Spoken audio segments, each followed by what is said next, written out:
En esta ocasión el profesor Cristian Marrero Solano nos ha pedido que expliquemos el siguiente tema, que sería la segunda parte del capítulo 5.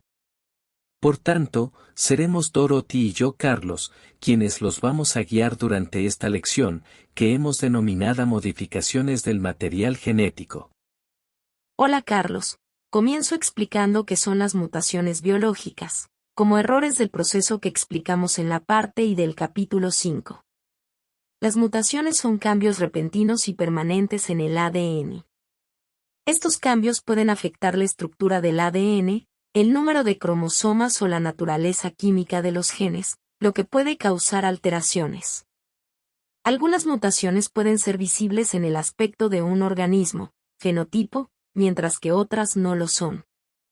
Las mutaciones son importantes porque son necesarias para la selección natural y son una fuente de diversidad genética. Estos cambios en la información genética pueden ocurrir de forma espontánea en la naturaleza, debido a errores durante la replicación del ADN o debido a la exposición a agentes físicos, químicos o biológicos. Los factores del entorno que causan mutaciones se llaman agentes mutagénicos. Pueden ser de dos tipos. Agentes bióticos, como ciertos virus y bacterias que pueden interactuar con el ADN y causar cambios.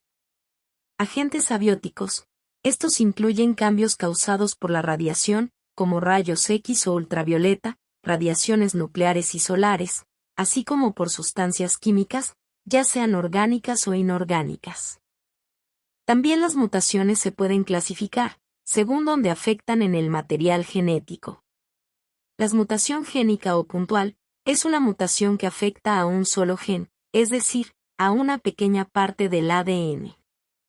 La mutación cromosómica. En este tipo de mutación, se altera un segmento completo de un cromosoma que contiene varios genes. Hay varios tipos de mutaciones cromosómicas, como delección o pérdida, cuando se pierde una parte del cromosoma. Transferencias o translocación, cuando hay un intercambio de segmentos entre dos cromosomas. Inversión. Ocurre cuando la secuencia de los genes en el cromosoma se altera y se cambian de lugar. Duplicación, significa que una parte del cromosoma se repite. La mutación genómica, este tipo de mutación afecta a cromosomas enteros, ya sea teniendo demasiados o muy pocos. Por ejemplo, la poliploidía es una mutación genómica donde se produce un error en la separación de grupos completos de cromosomas durante la meiosis.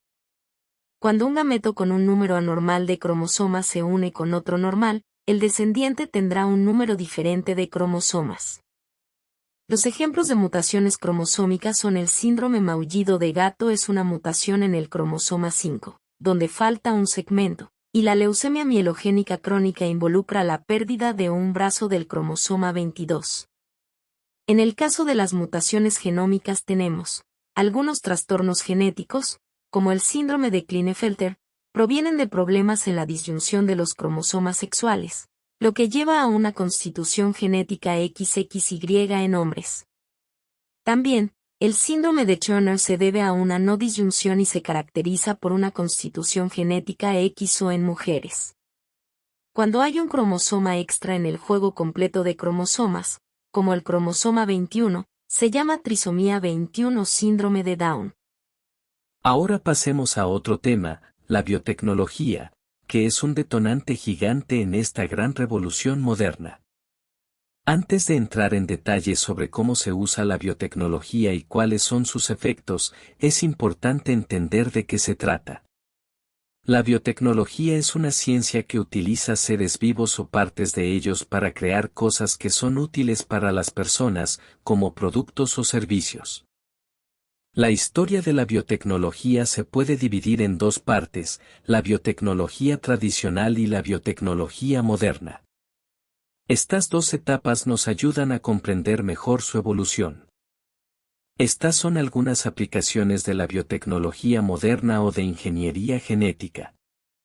La mutación inducida es una técnica que crea organismos nuevos al modificar su material genético. Esto se logra exponiéndolos a agentes químicos o físicos que alteran su información genética. Luego, se seleccionan los organismos que tienen las características deseadas.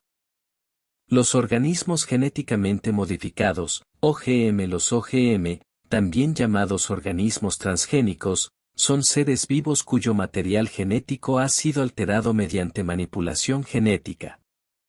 Esto implica la introducción de genes de una especie en otra completamente diferente. Este esquema muestra la manera en que se forma un organismo transgénico. Los organismos clonados. La clonación crea copias idénticas de organismos ya desarrollados. Esto se logra a través de la reproducción asexual y no involucra fecundación, permitiendo obtener copias idénticas de un organismo. Se ha practicado tanto en animales como en plantas. Este esquema muestra el proceso seguido durante la clonación de la oveja Dolly. Es importante prestar atención a los detalles. Ahora analizaremos brevemente dos métodos de reproducción asistida. Primero, la inseminación artificial. Este procedimiento se realiza al colocar artificialmente espermatozoides en el cuello del útero de una hembra. Se ha utilizado en la reproducción de animales y ha permitido el almacenamiento y transporte de semen por largos periodos. Segundo, la fertilización in vitro. La fertilización in vitro implica la extracción de óvulos de una hembra, que luego son fecundados en un laboratorio. Los embriones resultantes se implantan en el útero de la mujer. A menudo, se introducen varios embriones, con la esperanza de que uno tenga éxito. Otra aplicación muy común son los antibióticos, los cuales son medicamentos que combaten las infecciones bacterianas en personas y animales. Funcionan matando las bacterias o dificultando su crecimiento y multiplicación. También las vacunas son mecanismos muy conocidos por todos, las cuales se preparan pensando en generar inmunidad contra una enfermedad determinada, estimulando la producción de anticuerpos. Carlos, dame la oportunidad de explicar este apartado. Me encanta la bioética, es genial. Claro, Dorothy, me encantaría que seas vos quien desarrolle este tema tan controversial. Gracias. Por último, es necesario evaluar de forma crítica las implicaciones y las desventajas de la biotecnología en esta gran revolución moderna. Algunas de las implicaciones negativas de la biotecnología incluyen su uso en guerras biológicas, posibles efectos en la salud debido a residuos en alimentos, como hormonas y agroquímicos, y desafíos éticos relacionados con el racismo. También se señala la preocupación por la falta de diversidad en la industria de semillas y su posible impacto en la agricultura. Estos son aspectos clave de la biotecnología y sus aplicaciones, tanto beneficiosas como preocupantes. Bueno, hemos llegado al final, y queremos agradecer al profesor Cristian Marrero Solano, por darnos la oportunidad, tanto a Dorothy como a mí, de conducir una lección tan genial como esta.